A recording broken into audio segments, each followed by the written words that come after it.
নেওয়ার পরে জিনিসপত্র তো আজকে উঠে পড়ে। অনেক মজার মজার জিনিস আছে আমাদের দোকানে, আপনারা এগুলো শুধু ফ্রাই করে খাবো।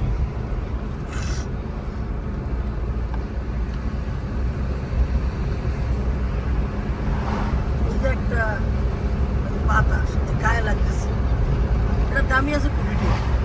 হ্যাঁ ভাই আসলে গুলি রাখি। হ্যাঁ, বাংলাদেশে এরকম একটা বাতাস লাগাই দিলে গরম যদি থাকতো আমি বের করে আনতাম না তো আপনাদের। হ্যাঁ, গরম আনলে বের করে আনতাম না। যদি গরম, এই যে দেখেন স্পা, অনেক স্পা এখানে। এটা তো কমই আছে। না আছে, তাও বান্ধবতে 20-30টা তো হবে। এই যে ভাই এখানে যে থমারো দেখছেন, ম্যান্ডাটরি এখানে থামতে হবে। কোনো এখানে এখানে আমরা না থেমে কেমনে যাবেন নাকি?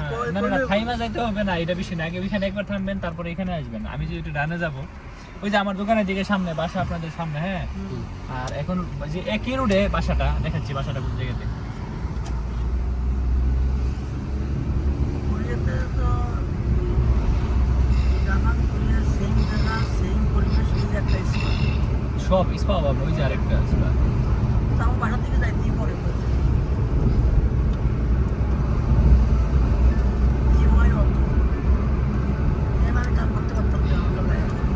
ফোন দিলে কেটে শরীর ভাই ফোন বাজে। আবার রিংটোন বাজছে। এই যে দেখেন, এই যে আরেকটা হালাল ফুড হচ্ছে, মাদ্রাসা হচ্ছে, এটা হবে না? রেস্টুরেন্ট হচ্ছে। এক পাকিস্তানের একটা করে রেডি করতেছে। এই যে এখানে এখানে হ্যাঁ হ্যাঁ, পাইকা দিব ওটা। এটা কোটি টাকার মালিক, অপু টাকার মালিক। ওই পাকিস্তানি পাকিস্তানের সব দেশে আমি দেখছি যেমন পয়সার মালিক, এগুলো বিলিয়ন ডলার গাড়ির ব্যবসা করে এক নাজিম ভাই আছে জাপানে, কুড়িয়ে গেছিল, তাহলে পরিচয়, তখন সুলতান ভাই পরিচয় করে দিছে। ये बहुत अच्छा आदमी है, ज़्यादा कुछ कर रहा है हमारे लिए। যেটা আমার কার্ড একটা দিছে,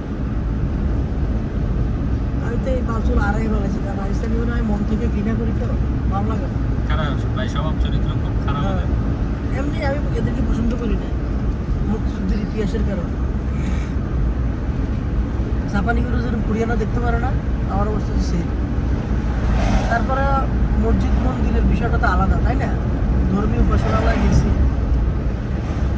ওই দিন আপনাদের জন্য হোটেল নেওয়ার জন্য এটাতে আসছি আমি, এখানে